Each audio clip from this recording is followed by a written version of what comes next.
Pala yung bridge ng ano guys, San Mateo River guys. No? So hope guys yung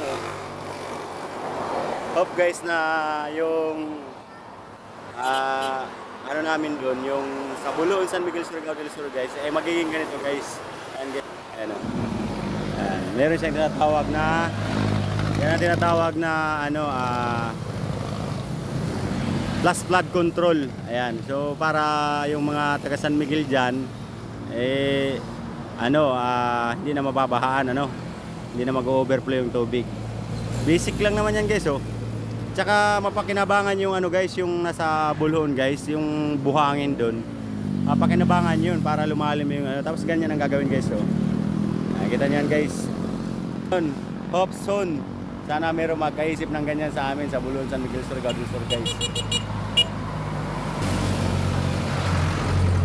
Ayan guys, oh.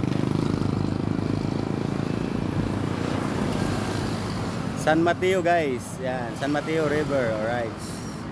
Diyan sa mga solid followers dyan guys, please follow and subscribe, alright. And guys, kita nyo ng mga bata guys, kahit gaano kalabo yung tubig guys, nililiguan pa rin nila, ayan.